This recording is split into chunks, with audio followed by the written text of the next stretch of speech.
What's most important to you when it comes to choosing your financial advisor? Someone who's aligned with your biblical values. How about someone who will take the time to explain your options? Certified Kingdom Advisors are professionals who meet high standards in competence and integrity and have been trained to offer biblical financial advice. To find a Certified Kingdom Advisor in your area, visit faithfi.com and click Find a CKA.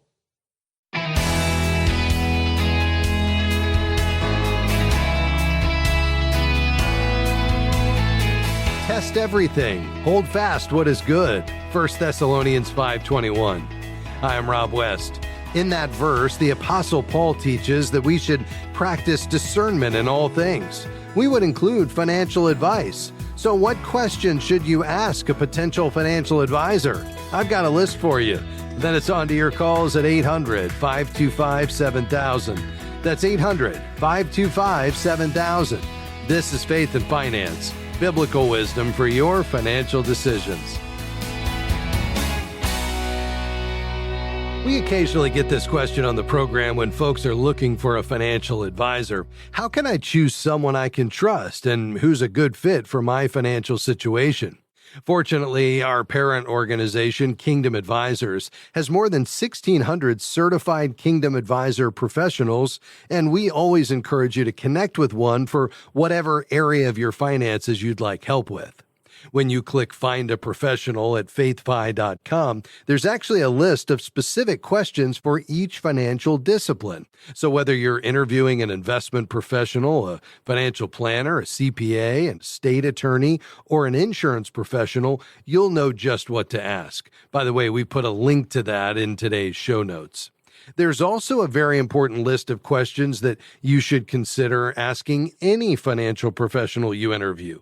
By the way, we always advise that you interview 2 or 3 to find someone you'd like to work with. So let's go over some of those more general questions. The first thing you might want to find out is how long your candidate advisor has been on the job.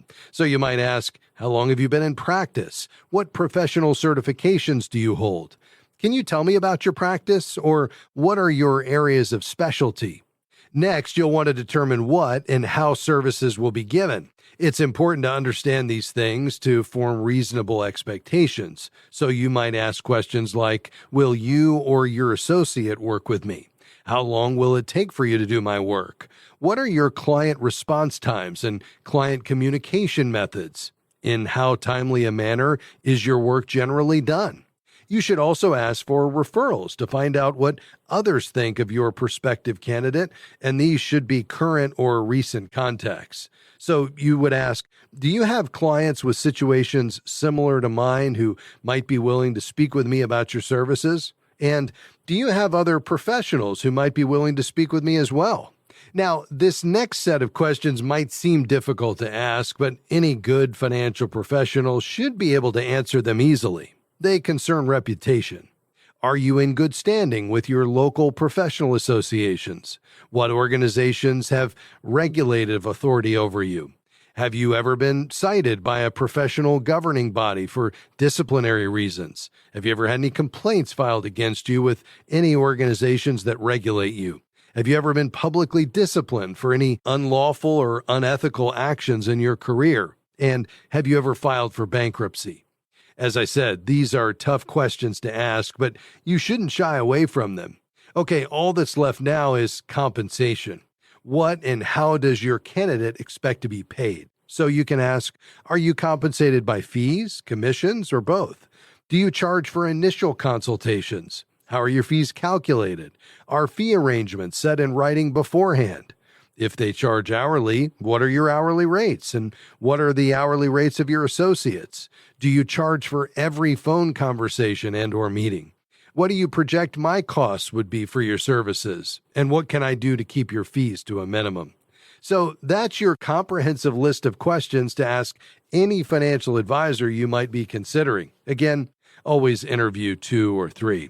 Well, we hope you start your search with Kingdom Advisors. Again, you can just head to faithfi.com and click Find a Professional. And here's why a certified Kingdom Advisor is really important. We want you not just to get competent financial advice from a trusted source, but we believe it's really important that your values are aligned with the advice and investments that you're receiving. And here's why that's important. The counsel of Scripture has so much to say on money management. And if your advisor understands the heart of God as it relates to money management, he or she can bring God's word to bear in the counsel that you're receiving to ensure that it aligns with what's most important to you. Again, to find a CKA in your area, just head to faithfi.com. That's faithfi.com and click Find a Professional. All right, your calls are next. That number, 800-525-7000.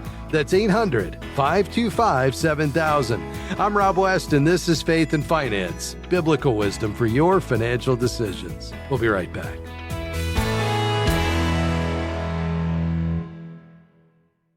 Absolutely free. We know you've learned to be suspicious of those words, but really, you can get biblical financial wisdom delivered to your inbox each week absolutely free.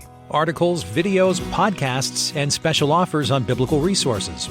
Nearly 60,000 people receive our free weekly wisdom email, and you can too. Create your free FaithFi account by going to faithfi.com and click Sign Up to begin receiving weekly wisdom in your inbox. As the leading advocate for the Christian financial industry, Kingdom Advisors serves the public by promoting the integration of a biblical worldview across every aspect of the financial services industry. And we serve a growing network of thousands of Christian financial professionals, equipping and empowering them to carry biblical financial wisdom to their clients, peers, and community. For more information, visit kingdomadvisors.com. That's kingdomadvisors.com.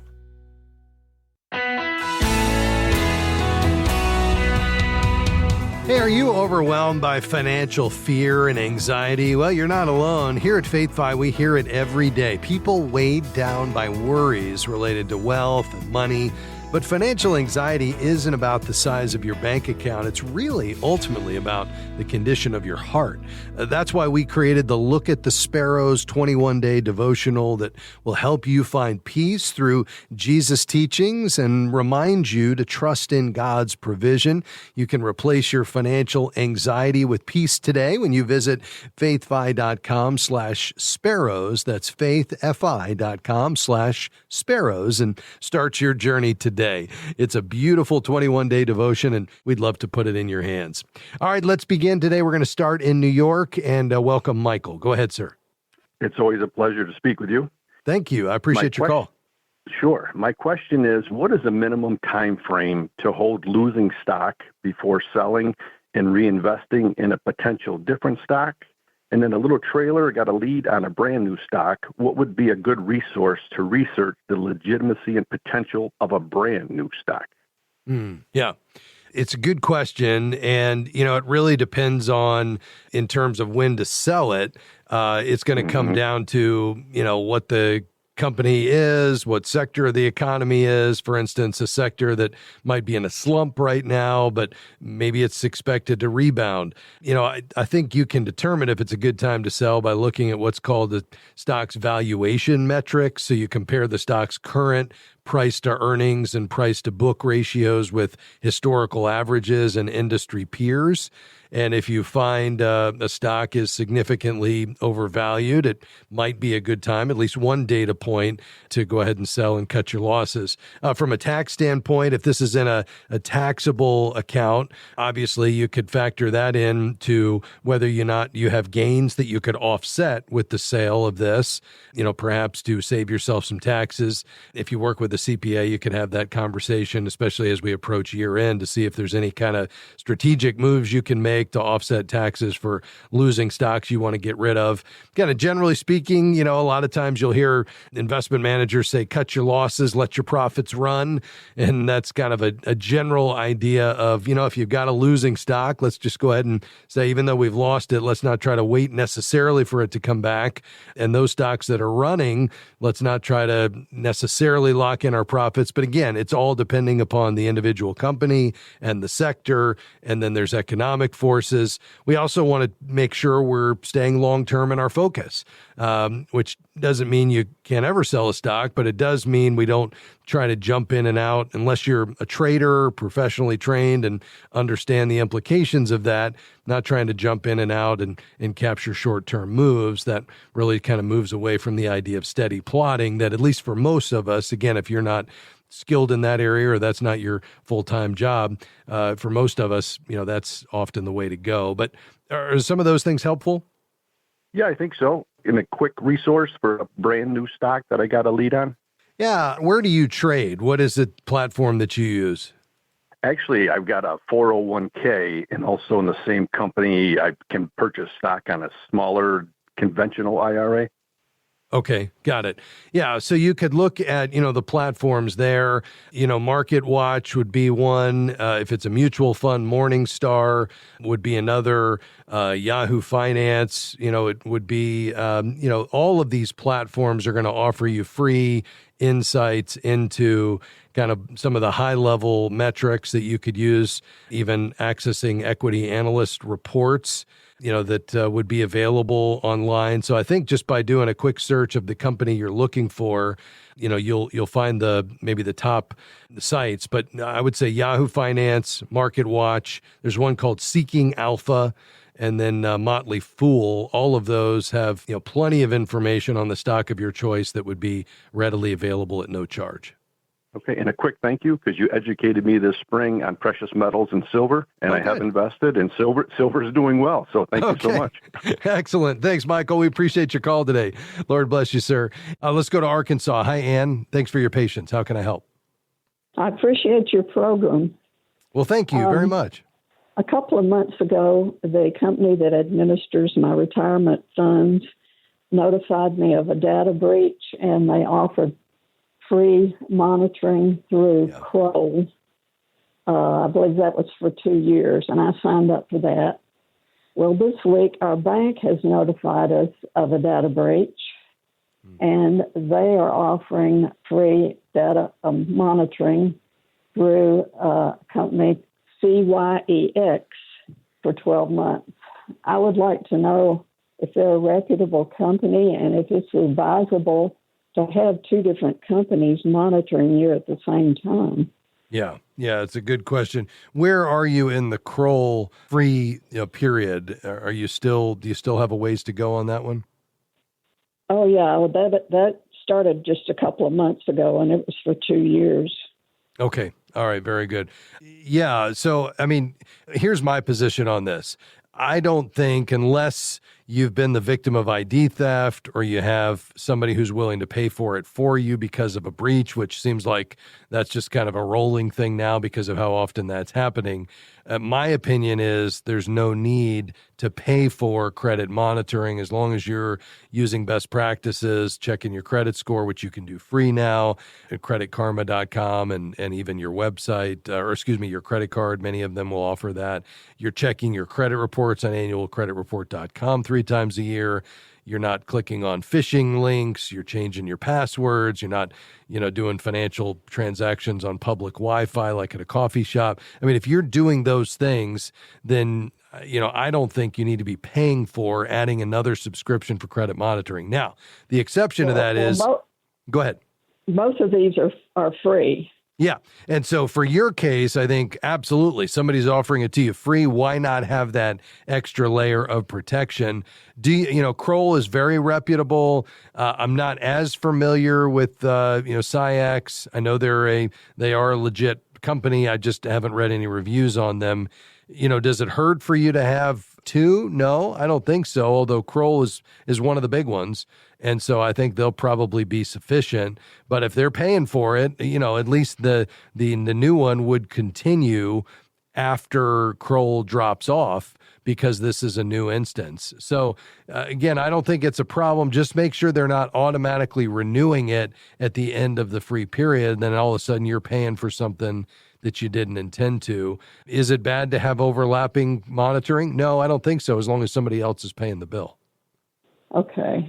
We have credit freezes with all three Good. Yes. credit bureaus. So is there any point in us getting our credit reports? I think there is, because here's the thing. Credit reports on occasion will have inaccurate information. So even if, somebody hasn't compromised your account by opening a fraudulent account, because the credit freeze should take care of that, because the lender won't be able to access the credit file to approve the loan, there could be inaccurate information on there and you just don't know about it. So I think, at least a couple of times a year, I'd go to annualcreditreport.com, pull it, just make sure there's nothing out of the ordinary that you think is incorrect. It's less of an issue with a credit freeze, but I'd still do it. Okay. Thank you very much. All right, Ann. Thank you for calling. May the Lord bless you. Folks, as we think about our role in managing God's money, it's a high calling. Think about this. You and I, we're money managers for the King of Kings. So we want to get it right. It doesn't need to be scary, or we didn't have any anxiety around it. We just need to look to God's Word, the source of truth. We'll be back with much more just around the corner. Stick around.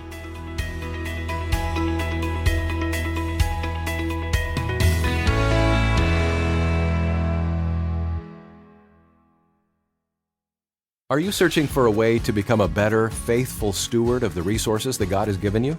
Well, download the FaithFi app and join the 37,000 others who are already using our app. The FaithFi app will provide you with wisdom, community, and simply help you stay on track with your finances. We have 3 money management options to choose from, so find an option that fits your unique needs. It's available on desktop or mobile. Simply go to faithfi.com and click App to get started. Are you overwhelmed by financial fear and anxiety?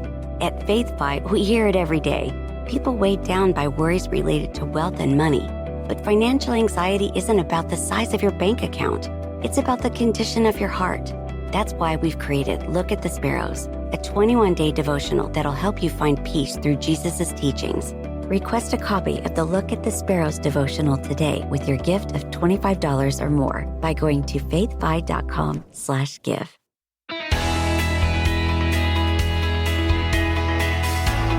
Welcome back to Faith and Finance. I'm Rob West. Before we head back to the phones, let me remind you, if you haven't checked out the FaithFi app recently, I'd love for you to do that.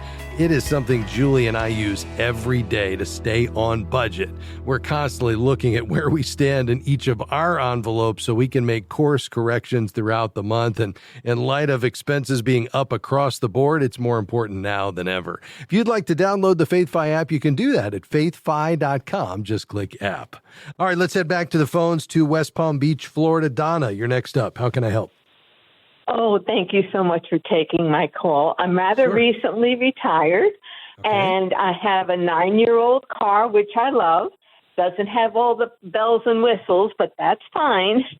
But I've had some friends recently purchase cars, and I'm afraid that how much of an urgency is there? Because I don't really like the idea of having to be forced into possibly purchasing an electric car or a semi-electric car. I'm more comfortable with the older kind of car. Is there an urgency, or can I just use my wisdom and stick with my older car that's running fine? And, of course, I don't use it as much anymore. Yes, ma'am. I would say stick with your wisdom and stay with that car. It's not completely without merit to say that we're not moving toward a day where we're going to see more and more electronic cars. In fact, what the Biden administration is putting forward, and I don't think this has come to pass yet, but they're moving toward forcing more than half of new car sales to be electric by 2030, I think was the last I had seen. But again, I mean, that's still quite a bit down the road. And even by 2030, we're talking about still half of new cars being, not electric. So a typical combustible engine at that point. So I think we're still quite a bit, of the ways off from this.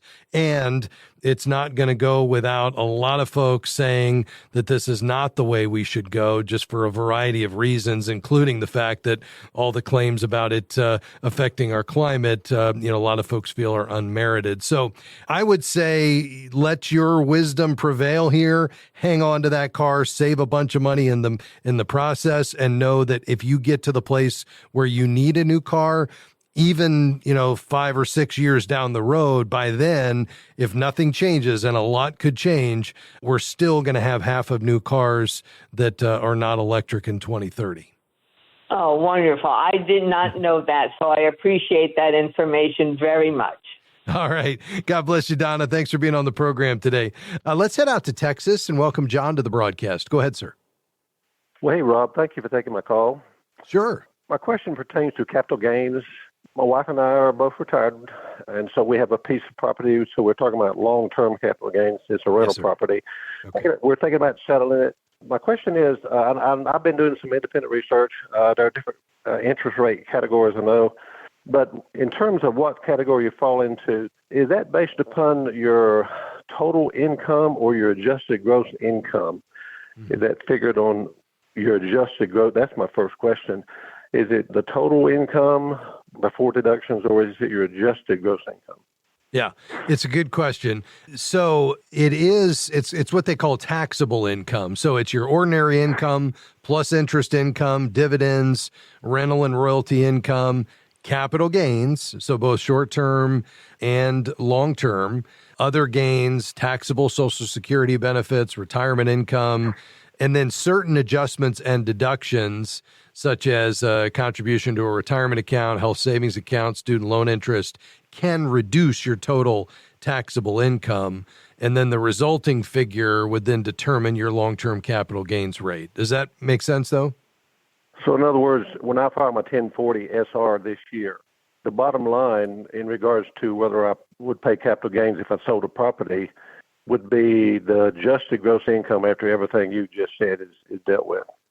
Yes, that is true, because you would be able to take the deductions against that, but you do need to add in capital gains as a part of that taxable income calculation. In other words, if I sold my property, say for $100,000 of capital gains, I would add that to my gross income to determine which category I fell in? Yes, exactly right. So, the capital gain, even though it has a preferential tax rate in terms of what you would pay, those capital gains, both short-term and long-term, are a part of that total taxable income calculation to determine what bracket you fall into for long-term capital gains. Okay, so I think this year the zero bracket is like $94,050. So are you saying that if my total income after deductions and everything else was under 94, I would not pay capital gains? That is correct, but so long as you understand that whatever that gain is for that property you're selling in that year gets added to those other income sources to determine, which bracket you fall into. So if you, after all of your income minus your deductions, you had $50,000 in income, but you had $100,000 in gain on that property sale, you'd have $150,000 in taxable income, which would be used to then determine your long-term capital gain rate. Okay. Well, that makes it difficult. Yes, it does. I didn't realize. Yes. Yeah, it makes it difficult. It makes it difficult to pay zero, doesn't it? It does, okay. Yeah. I mean, unless you're selling a pretty small piece of property in the case of real estate. So it does. Now, you are getting preferential treatment, at least under the current tax law with the capital gains, because you're not having to pay income taxes on it. You're paying the preferential capital gains tax for long-term rates. So you're dropping that down to, let's say, 15%.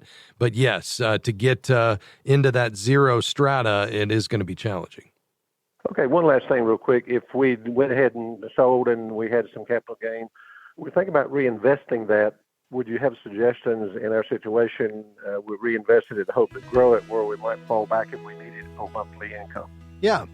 I think it always has to do with, your risk tolerance and your time horizon. So what I'm hearing is you said may use it for income, but I'm also hearing you could probably kind of look at this as long-term money in the sense that, even in your 70s, and we haven't talked about your age, but I would say you should have a 20-year time horizon on the money.